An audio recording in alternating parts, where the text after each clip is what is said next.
Má, muito obrigada por você ter vindo. O tema é difícil pra caramba. Há algumas semanas a gente está sendo. Está sendo uma revolução, na verdade, lá dentro da empresa. Todo mundo quer saber quais são as respostas mais claras, os proprietários estão cheios de dúvidas. A gente tenta montar um material pequeno para poder falar pouca coisa por vez, mas ainda assim, quando a gente tenta falar pouco, fica um monte de dúvida. Sim. Então, reforma tributária no mercado imobiliário. Vamos lá. Vamos. Já entendemos algumas coisas que parece que quando o legislador é claro e acerta, fica mais fácil da gente entender e se orientar. Que qual vai ser a minha melhor opção? Eu sigo com o PJ, eu mudo para PF, saio do PF e vou para uma holding. São essas as estratégias que me parece que a lei tentou já regular. Tá. Né? De prima, o que eu vejo? Ele vai alterar aquilo que antes não existia na tributação da PF e do residencial mais do que qualquer coisa. Porque como PJ ou comercial, ele já decidiu que vai tributar. Tributa. Bom, primeiro uma coisa, assim, a gente tem que... a reforma tributária, ela está caminhando a passos muito lentos há muitos anos.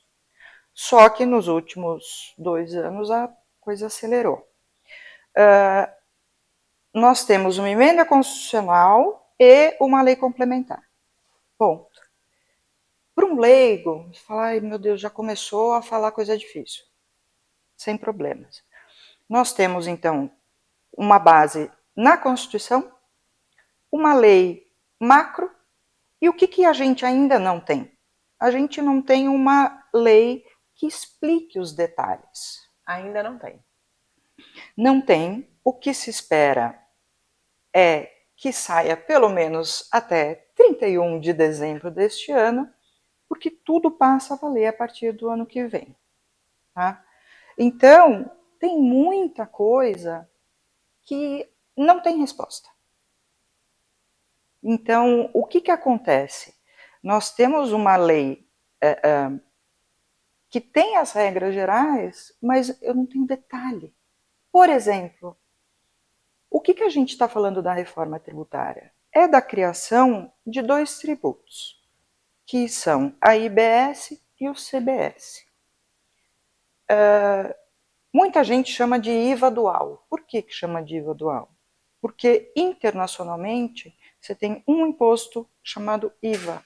Só que o nosso, como disse um professor há pouco tempo que eu participei de uma aula, ele falou, aqui no Brasil a gente tem 2 irmãs gêmeas, a gente tem a Ruth e a Raquel, IBS e CBS, que é absolutamente idêntico, só a única diferença são as alíquotas. Tá? Então, o que acontece? Para te dar um exemplo, nem as alíquotas do IBS e da CBS a gente tem. A gente tem uma estimativa de um range de 20 a 26,5%. Então, 20 a 26, eu já ouvi que chegaria até 30 e pouco. Não. Não vai chegar nisso. Assim, a gente espera que não. A gente espera que não. O grande problema que a gente tem atual é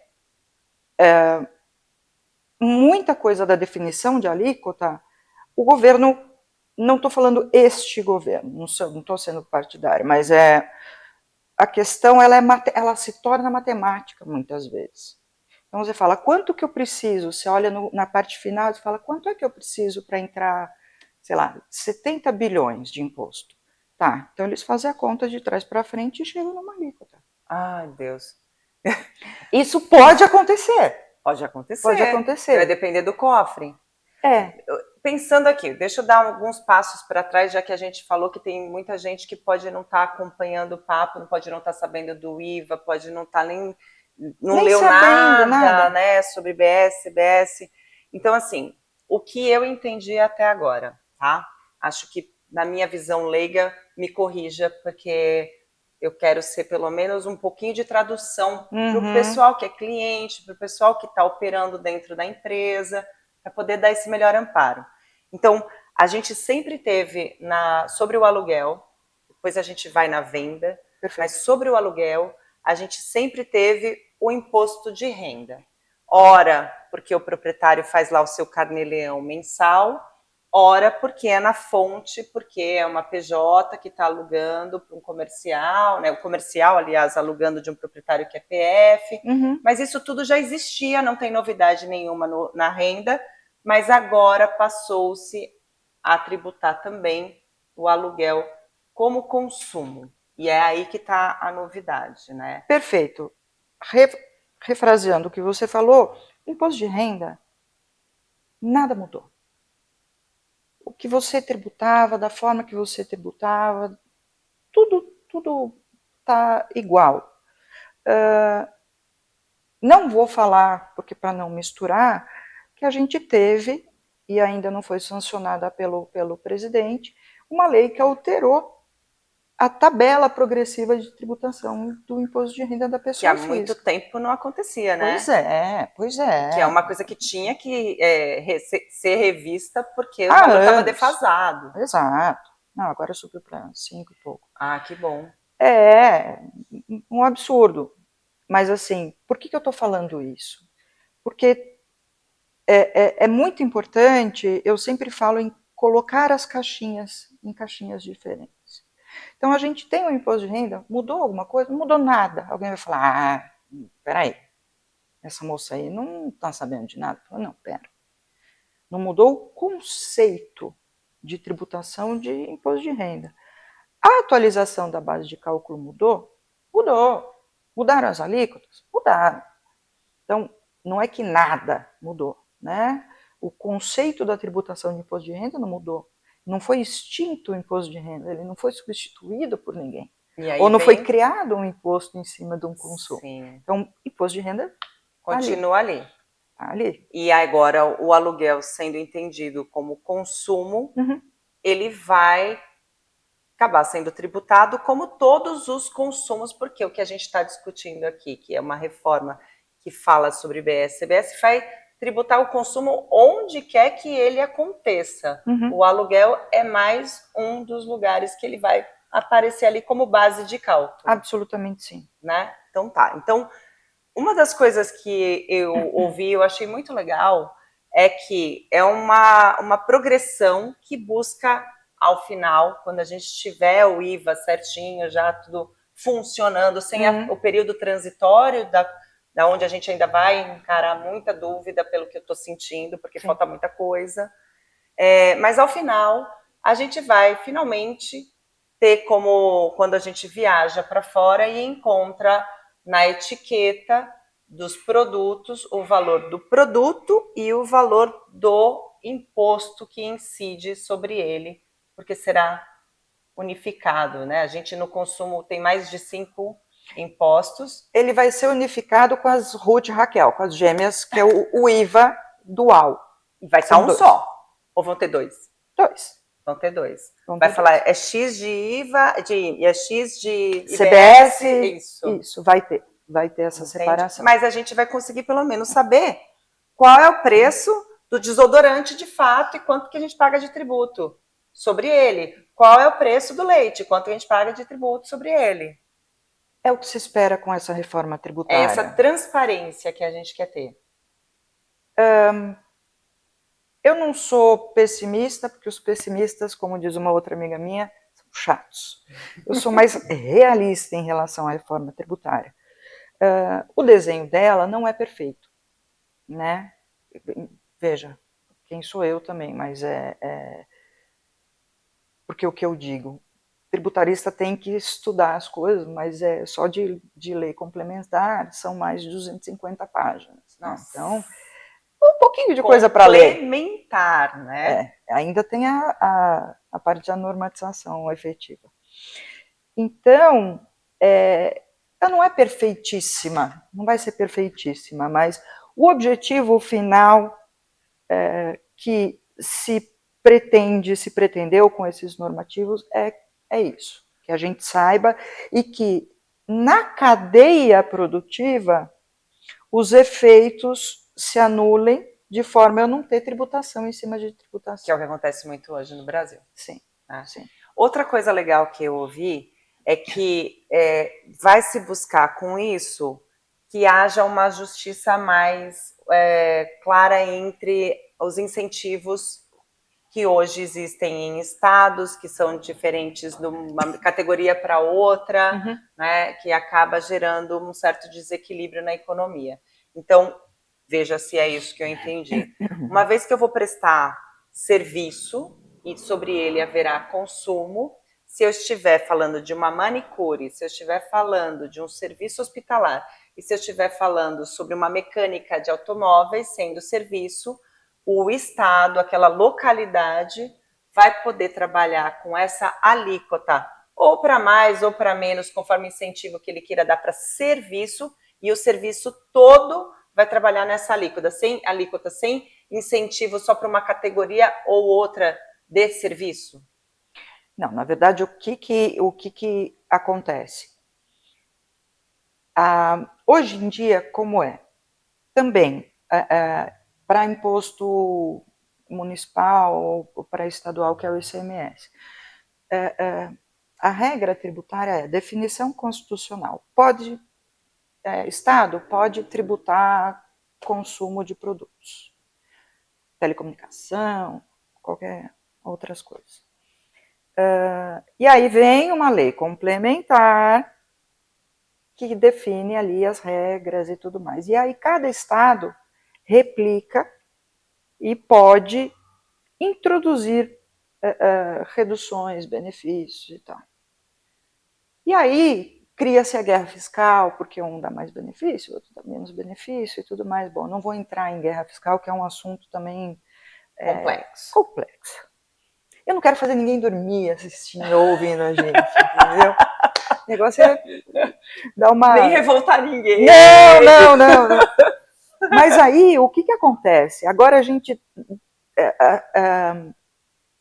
vou simplificar. Eu gosto de simplificar e dar exemplos, né? O ICMS e o ISS, eles vão virar o IBS. Tá? Só que essa chave, ela não vira de um ano para o outro. O IBS e o CBS, nesse exemplo, no IBS vai entrando, o ICMS e o ISS continuam. Aí eles vão regredindo e o outro vai subindo. Uma compensação. Exato, por 8 anos. Então, o nosso período transitório até chegar no fim da reforma... ICMS, não é o fim da reforma. Não é? Muita gente tem usado esse termo. Então, porque a reforma é a criação do ICMS, do IBS e da CBS. Então, a reforma já está pronta. A reforma está pronta. Agora, o que a gente falta é finalizar a implementação. Isso. A implementação pretende-se ou define-se que vai estar concluída em 8 anos. Ponto. Não é que a reforma tributária acabou, ela vai estar a pleno vapor. Então, se a gente está falando de locação, e na locação não existem hoje esses tributos, porque a gente está falando de imposto de renda e morreu aí. A IBS e o CBS vão surgir sem que haja essa contrapartida. Você acha que foi daí que o legislador trouxe essa redução que ele vai aplicar de 70% sobre a alíquota quando for residencial? Porque se for comercial, ele vai manter a alíquota cheia. Se for PJ, vai ser contribuinte também na alíquota cheia. Então, se for residencial e se for PF, ele pode ou não ser contribuinte. Quando for, ele vai estar nessa base com redução de 70%. Perfeito. Assim, eu pensando, eu não tinha pensado exatamente sobre esse aspecto, mas o que eu vejo é o seguinte, o IVA e o IBS, CBS, principalmente eles entram na cadeia produtiva, né? Então circula, no momento que circula muito dinheiro, a economia gira muito ali, então a forma de receber o imposto também foi alterada e tal. Quando a gente está pensando no aluguel de uma pessoa física, não faz sentido econômico que essa pessoa pague a alíquota cheia, porque é uma forma de você reconhecer que esse impacto dessa criação do imposto em cima de uma rentabilidade ali de pessoas físicas não faz sentido, onera demais. Vamos falar de uma coisa, um aspecto mais prático, então. Coisas que acho que já conseguem trazer mais clareza. A gente já sabe que se passar de 3 imóveis naquele ano, acho que essa regra é uma regra que faz parte da transição, né? Porque a gente está construindo um modelo a partir de 2026, que vai ser o café com leite, que vai ter uma alíquota de, até o que eu li, 0,1%, só para a gente brincar. 0,1 e 0,9. Já aumentou um pouquinho. Não, são dois, né? Então, já aumentou um pouquinho, né? Eu estava achando que somava 0,1, mas não. Agora já virou 1. Já virou 1. Exatamente. Não tem mais zero nenhum. Não. Tá. Então, vamos lá. Reformulando. Reformula. Já que a gente vai estar num ano de café com leite de 1%, e lembrando que a cada 60, se você deixa de contribuir e se o fisco nota que você pode ter deixado de recolher, você pode ser notificado e fazer esse recolhimento, e isso vai acontecer durante 2026. É um ano que a gente vai estar treinando e alimentando a base para o cálculo do ano que vem, né? Tem algumas coisas, porque, Renata, o que eu acho importante nesse momento é, já que a gente não tem a regulamentação completa, eu sou um tipo de profissional que eu trabalho com o que tem.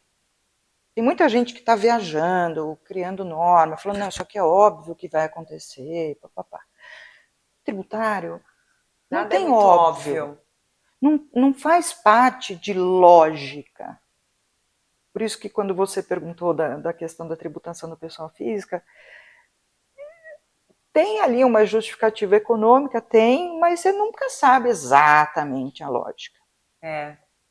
Então, o que existe é uma lógica tributária.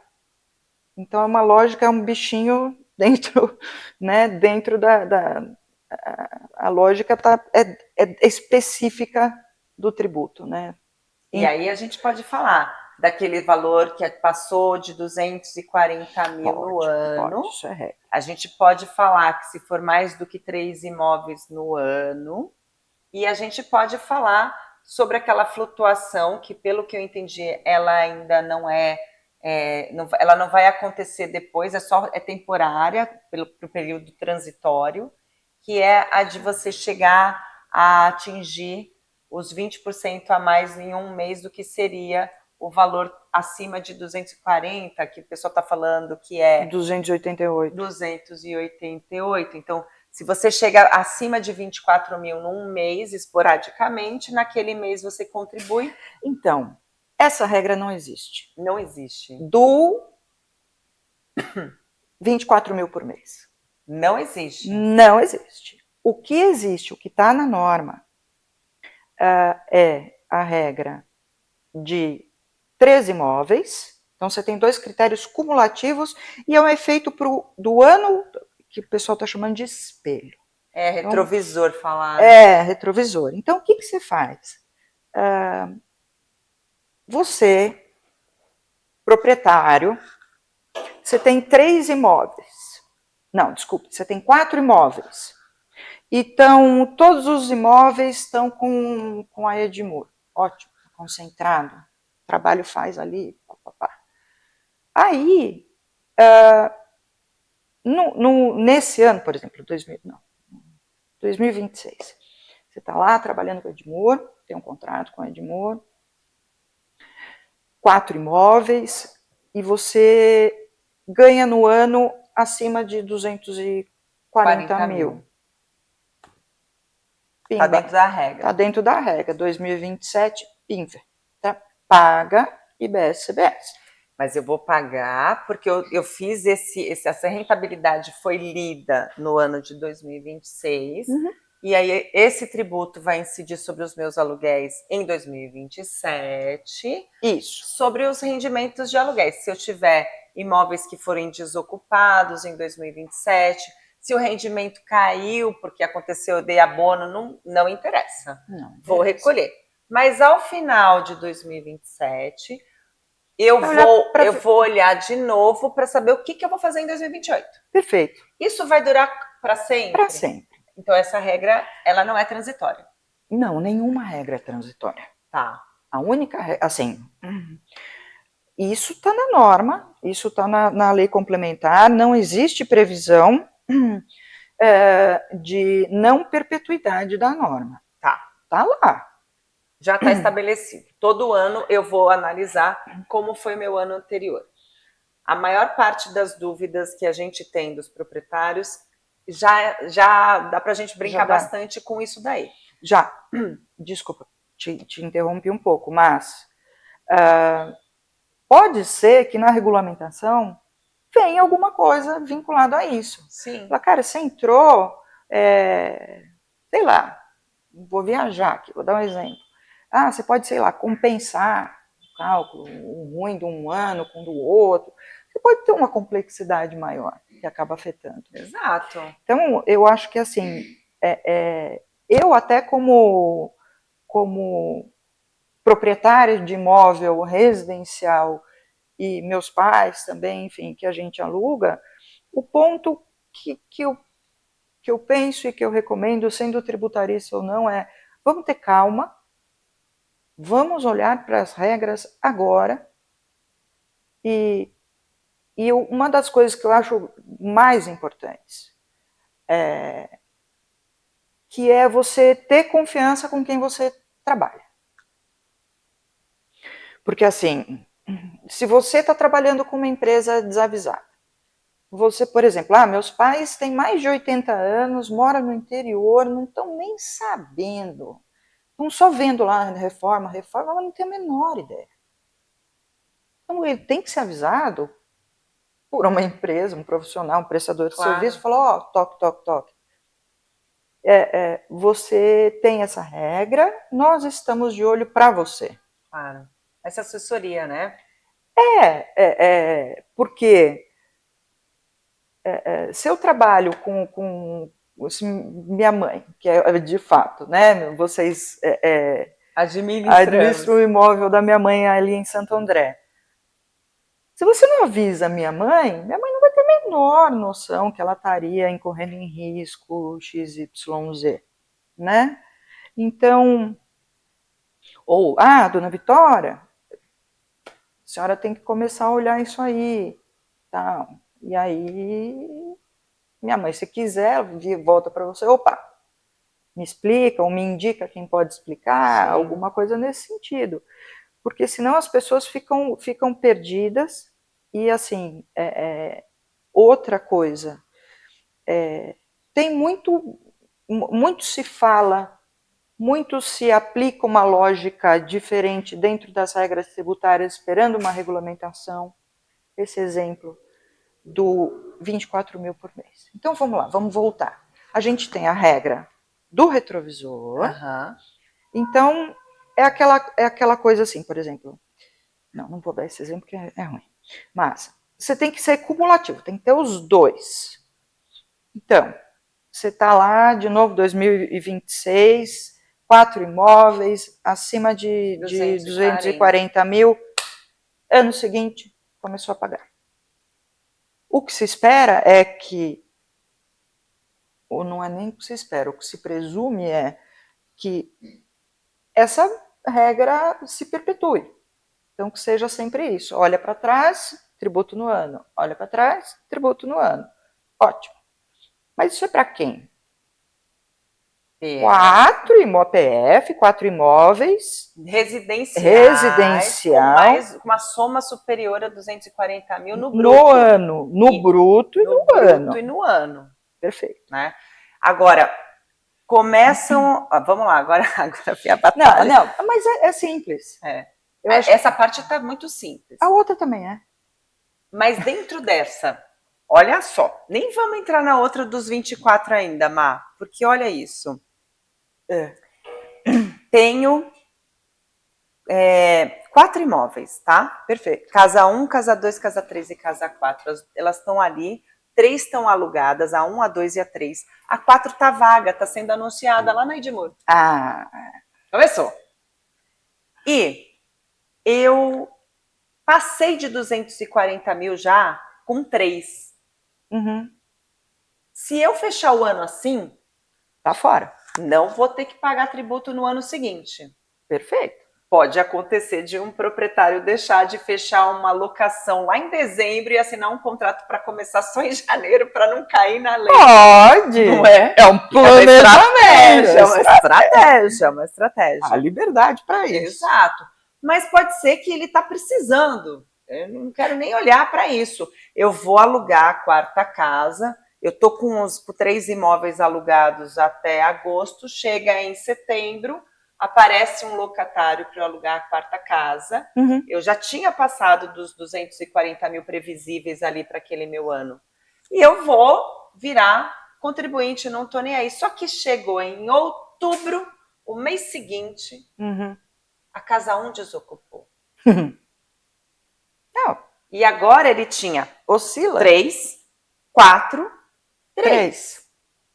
Ao final do ano, quando eu for fazer esse fechamento do retrovisor, ele é ou não é contribuinte?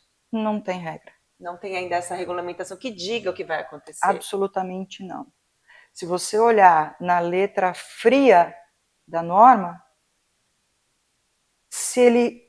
Imagina o seguinte, eu gosto de dar exemplo completamente diferente. Então, Adoro analogia.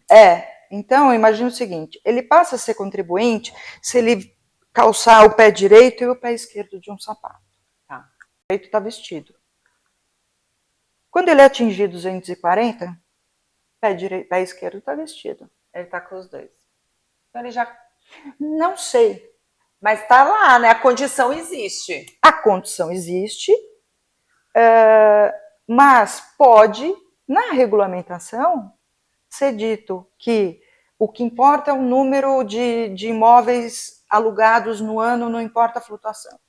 Ou o que importa é o número de imóveis em 31 de dezembro de cada ano calendário. Não, o que importa é uma, sei lá, média aritmética. O que importa é que todas as casas têm que ser amarelas. Não sei. Do tributário, só depois que a regra é colocada é que a gente consegue... Pode afirmar.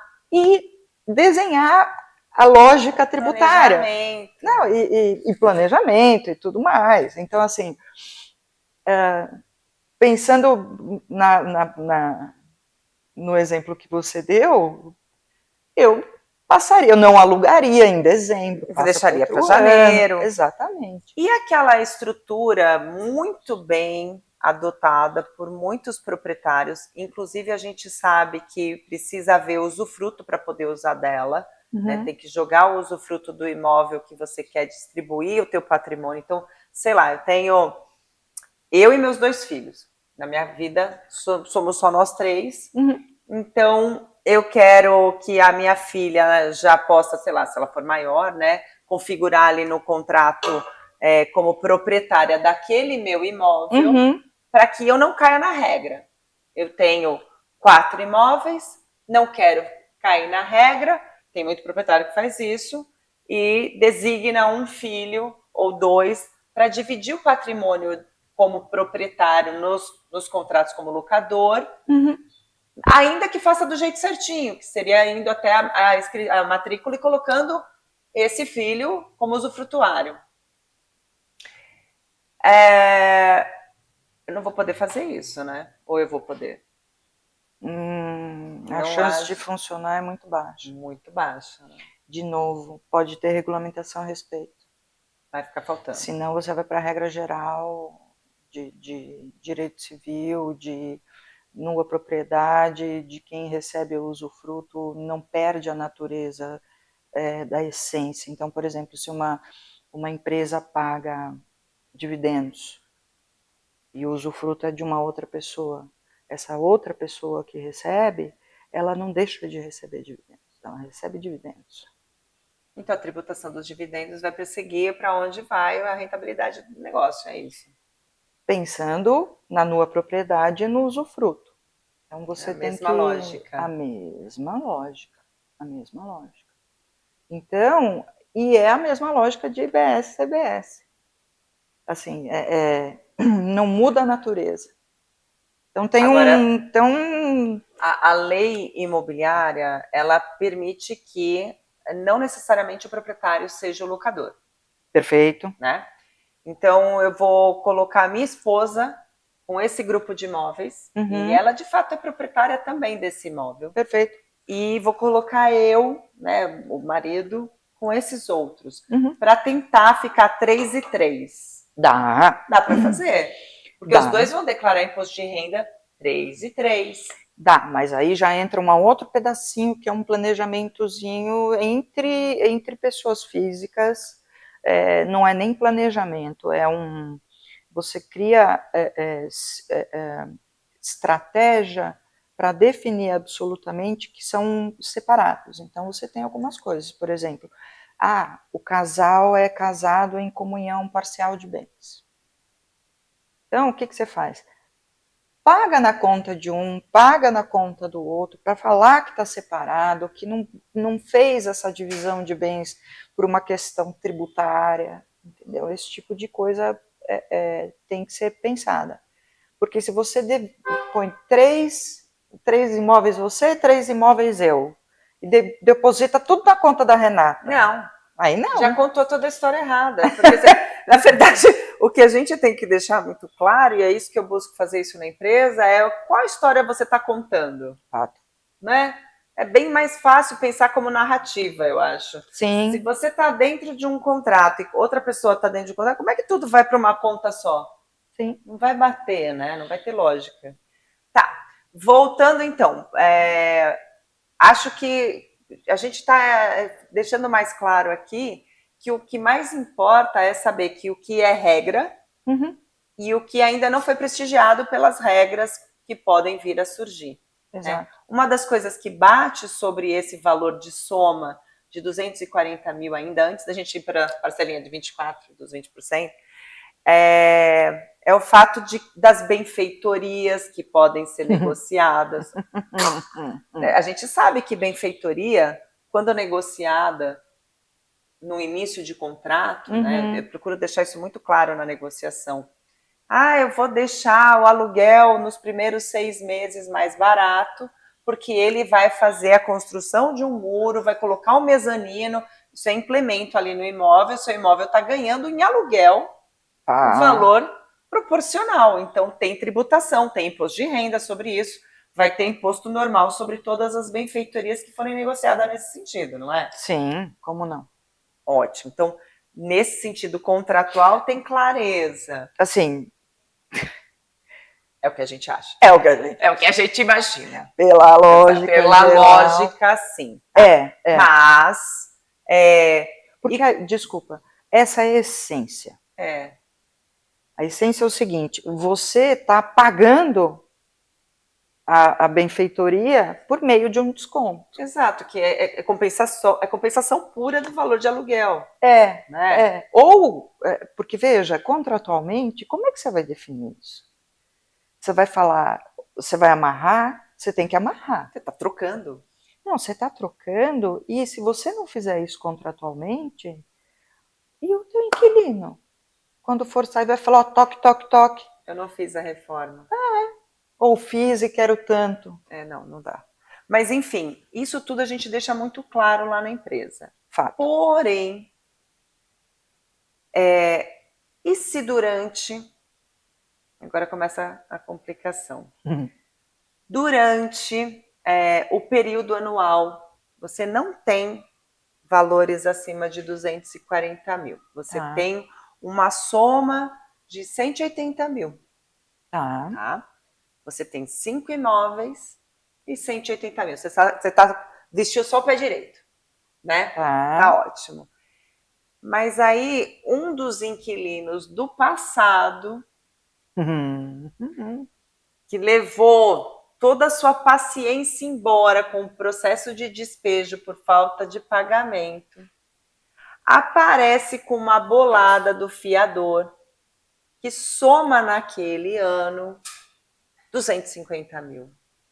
Então, você tinha lá 180 mil em ganhos acumulados previstos, e agora com essa entrada inesperada e desejada, Sim. vai amargar um ano. Então, eu acho que tem, tecnicamente, bom, a resposta é, não tem resposta. Adorei. Vamos ser bem clara aqui. Assim, falta resposta pra caramba. Muito. Por essas questões práticas, que são super importantes, né? Porque senão, como é que você vai girar a roda da economia, né? E aí... A gente estava falando aqui por questão prática, no que se refere à bolada que vai entrar, apesar da gente não ter uma regulamentação clara. O que acontece? De novo, a gente tem os dois sapatos, o direito e o esquerdo. Na minha opinião, se, por exemplo, você é uma pessoa que tem os 5 imóveis e você tem um lá antigão e tal, papá, que está lá parado, sei lá, e que tem um processo antigo de anos, ou seja, os que estão alugados, que você está analisando para a regra do IBS-CBS, a receita não vem deles, vem de um outro imóvel. Só que é a tua receita de aluguel, é consumo. Que é a base de cálculo. Que é o fato gerador. Exato. Então, a não ser que haja uma regra em contrário, vai tributar. Ele vai entrar. Nossa, tomara que o legislador olhe muito para isso com carinho. E tem uma outra coisa que eu acho importante, que é o locador, ele, pessoa física, ele vai ser tributado com base no regime de caixa. E o regime geral da IBS-CBS é por competência. O que é isso? Eu não entendi isso. já fiz uma cara de... A gente está com 2 pontos, a gente já está com 40 minutos de vídeo, só para vocês entenderem.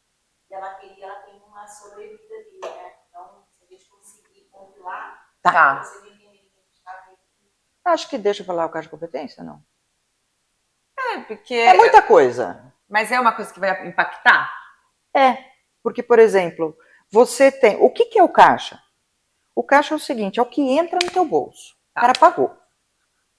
Então, vamos dizer o seguinte, o cara está te devendo há 2 anos. Se você fosse por competência, você ia tributar, mesmo sem entrar o dinheiro no teu bolso. Você ia ter que tributar mês a mês. Seria horrível. Horrível. Então, agora é por caixa. Então quando entrar, recolhe daquilo que você não recolheu. Mas aí você dá zica, você pode estar entrando numa outra regra. É uma ziquezira, né? É um azar, porque você poderia estar vindo com um locatário adimplente, somando 180, 180, 180, aí você fica 180, 160, 160, 150, daqui a pouco tudo que vai se acumulando te explode em 240. E aí você pode entrar na outra regra, que não é a regra do espelho, que é a regra do... Vamos falar dela. De olhar no próprio ano. Então, como é essa segunda regra, né? Essa regra, ela não tem, falando dos sapatos, ela não tem o sapato direito, ela não tem o sapato da quantidade de imóveis. Então, não importa. 300, não importa. O que importa é o valor recebido, que você vai passar. Qual é a regra?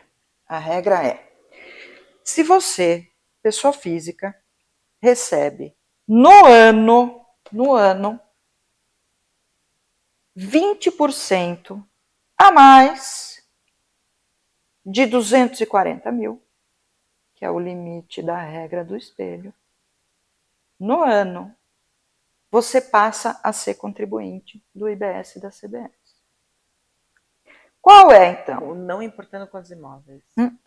Então, se você tiver um imóvel que valha a soma no final do ano de 240 mil, você não se torna contribuinte. Mas se você, com um imóvel, fizer 240 mais 20%, você passa a ser contribuinte. Norma. O que dá uma distribuição dividido por 12, que é essa estimativa que o pessoal está falando, de 24 mil com clareza por mês, mas se você fizer num mês 25, no outro mês 23, é a soma que vai importar. A regra, assim, na minha opinião, pode haver na normatização a definição de que esse valor de 240 mil é proporcionalizado mês a mês. Não há. Não há isso, mas pode ser. Só sendo muito precisa assim, na parte técnica, você tem um artigo que fala do efeito retrovisor. Você tem embaixo, na verdade, um inciso. E tem um outro inciso que fala da regra do ano. Quando ele fala da regra do ano, quando ele menciona valor, ele faz menção ao valor que está na regra do espelho. A regra do espelho é anual. Entendi. Por isso que a interpretação envolvendo proporcionalização, para mim, tecnicamente, não está posta. Ponto. Para mim, pode ser no ano. Por exemplo, você ganha 50 mil por mês. Depois lá tá no sexto mês, começa a pagar imposto. Entendeu? Porque senão oscila muito, mas não sei, a depender das regras, a depender. Então, é complexo, é muita coisa. Só que eu queria só comentar o seguinte, deixa o pânico, assim, não você, eu digo o mercado, é um semi-pânico, mas deixa o estudo para os tributaristas. Por quê? Eu acho que você tem que ter, como tudo, você confia na pessoa que trabalha na tua casa, você confia no teu mecânico, eu confio na administradora de imóvel, eu confio no meu advogado, enfim. Por quê? Porque você terceiriza o estudo. Que é muito detalhado. Que é muito detalhado. Então, por que eu estou falando isso? Porque a gente tem a reforma. A gente não tem normatização específica da reforma. A gente sabe que 2026 é café com leite para todo mundo. O que é café com leite? Todo mundo, mas aí são principalmente as empresas. O 2026 vai ser um ano em que as pessoas, principalmente as jurídicas, elas não vão pagar o IBS-CBS. Elas vão preencher uma guia e na guia ele vai falar quanto seria. Ele não vai ter desembolso de caixa. Ele vai preencher no sistema. Mas isso é everybody. As empresas todo mundo que estão prestando serviço, ou as empresas que alugam imóvel. Todo mundo. Vamos falar um pouco do que é o pagamento do aluguel, que eu acho que para quem administra é a parte mais pouco esclarecida, tá? Porque a gente sabe que tem o split já, a gente sabe que tem as DARFs que o outro pode acessar e pagar, e a gente sabe que tem essa moeda de troca de crédito, essa bagunça, essa parte acho que está mais bagunçada, por falta de respostas e falta de material para a gente consultar. Tá. Estou imaginando assim, ó, é o que eu li, tá? Eu já sei que eu vou recolher, porque eu sou uma pessoa jurídica proprietária. Essa já vai recolher. Pronto. Quanto que eu vou recolher? A alíquota cheia. Quando sair o valor do IBS-CBS, vai ser aquela alíquota. Então, eu agora, proprietário, PJ, pagarei imposto de renda e mais essa alíquota sobre os aluguéis, que vai estar próximo de 30, né? De 25 a 30. É uma bela. A não ser que eu tenha o redutor se aplicando também. Que hoje ninguém falou de redutor para PJ, né? Beleza, então tá, já entendi que vai impactar pra caramba esse cara. Já entendi também que quando for uma locação comercial, ainda que o proprietário seja pessoa física, vai acontecer a mesma coisa sem redutor. Então, de novo, a gente está falando que esse proprietário que aluga comercial, ele também vai sofrer uma redução sobre o bruto do aluguel dele, que além do IR agora, vai ter essa alíquota cheia por causa desse imposto sobre o consumo. Eu acho que a PJ tem redutor também. PJ? O proprietário PJ? Vou dar uma olhada nisso daí depois também, vou esperar para dar uma consultada nisso, então, Má. Mas o fato é que o que mais vai ser... É de 70, né? Então, o cuidado maior do que eu li é o PF e o residencial. E o residencial tem o redutor de 70, então ele paga o imposto de renda, olha para essa alíquota, vamos fingir que é 25. Perfeito. Tira 70% dela e tira R$600 ainda, não é? Sim. Então, que é o desconto. Vamos lá. Quem caiu como contribuinte. Perfeito. Né? Vamos pensar no ano prático. E eu tenho mais do que 4 e eu tenho um acumulado de valor acima de 240 mil. Como vai ser meu 2027, Renata? Perfeito. Vai ser assim, senhor proprietário, o senhor como pessoa física alugando esses mais de 4 imóveis, vai ter o imposto de renda e sobre o valor do aluguel ainda, eu vou tirar R$600 de redutor. Eu primeiro tiro ou eu aplico? Não, então, isso que eu ia falar. O que tem? Tem a base de cálculo. Não, vamos lá. 2 redutores. Ele tem. Uma coisa é a base de cálculo, tá? O que é a base de cálculo? O valor do aluguel bruto, né? Que foi pago, que é o fato gerador. Que é a base de cálculo, né? E o pagamento do aluguel é o fato gerador. Ponto. Aí a gente tem, sobre a base de cálculo, se aplica uma alíquota. A alíquota é cheia, no caso de aluguel? Não. A alíquota tem uma redução de 70%. No residencial, né? No residencial. Perfeito. No residencial. Comercial está fora. Comercial está fora, vai pagar cheio. Vai pagar cheio. Aí, você aplicaria uma alíquota de 25? Aplicaria. Com a redução de 70, você vai pagar 8, 10, 8, 7, enfim. Né? Aí você vai chegar num valor, que é o valor de IBS, CBS, que você tem que pagar. E o governo te dá um redutor aqui embaixo. Então você não tira da base de cálculo, você tira do valor... Já com a alíquota aplicada. Perfeito, já com a alíquota aplicada. Então se a gente pensar assim, que é o redutor social, né? Então, olha só, eu tenho aluguel de... vamos fingir que... Deixa eu distribuir. 6 e 6,5. Puf, já atingi, né? Porque eu vou somar isso no ano, vou passar. Tá dando 24 mil por mês e 500. Eu não entendi isso aí. Eu tô pensando, qual o valor do meu aluguel? Para dar 240 no ano? Vamos fingir, eu tenho 4 imóveis, tá? E eles estão por mês... você tá os 6 multiplicar... eu tô pensando assim, ó. Desculpa. Tô pensando assim, que valor de aluguel pode ser? Pode ser que eu tenha imóveis de valor alto e tenha um que é 1.000. Mas esse um de 1.000 é o que, pum, deu 241 mil. Pode. Né?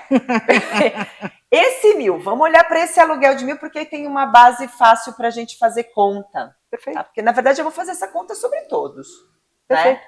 Então, toda vez que o proprietário olhar para aqueles imóveis, o de 1.000, o de 20, o de 3, que vão se somando e naquele mês eu vou ter que fazer a aplicação da alíquota, esse de 1.000 que é residencial, e, portanto, tem esse descontão, esse redutor, porque eu posso ter aquele que é comercial.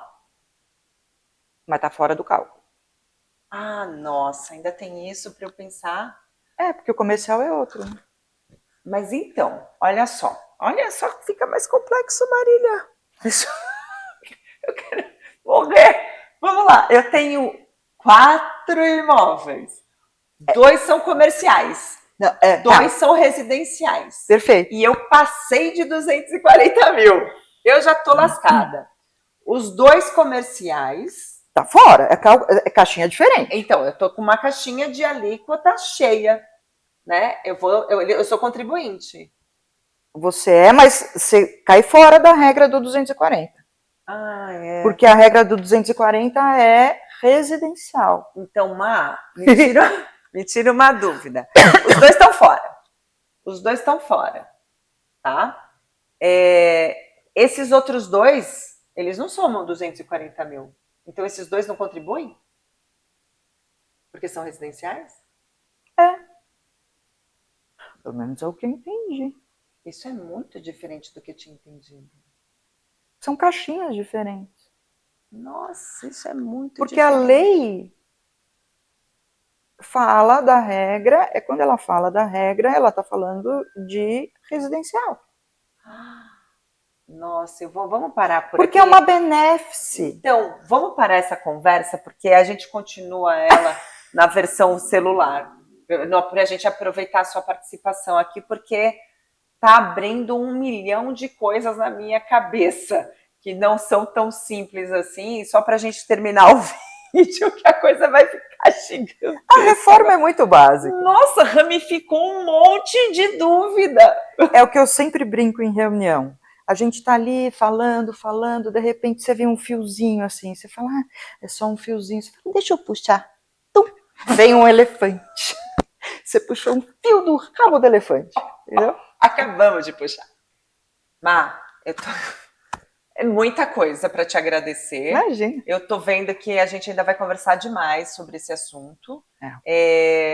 Acho que a gente pode se enveredar mais por questões práticas, porque aí a gente consegue ser mais objetiva, ainda que seja para a gente falar que a gente não tem resposta. Sim, sim. Mas pelo menos para a gente saber onde tem. Né? Conforme eu vou te trazendo as dúvidas práticas, você pode me ajudar muito falando aqui tem, aqui não tem. Aqui a gente vai parar aqui e até ali a gente já sabe. Uhum. Mas obrigada 1 milhão de vezes. Imagina. Eu não tenho como te agradecer. Acho que eu quero te encontrar mais vezes. Vamos tornar isso semanal, pelo amor de Deus, até a gente explorar tudo. Não, foi um mega prazer. Adorei te ver, tava morrendo de saudades. Então, agora já aqui na casa nova. Parabéns. E assim, eu estou super à disposição. Fico feliz em poder bater papo. Acho muito importante, né, para este mercado, para as administradoras, para os proprietários trabalharem e pensarem para não pagarem a mais, né? Mas eu acho que soluções contratuais. E para mim o que fica assim muito obrigada de novo e não acho bom o pessoal panicar. Vamos devagar, porque a gente tem 2026 inteiro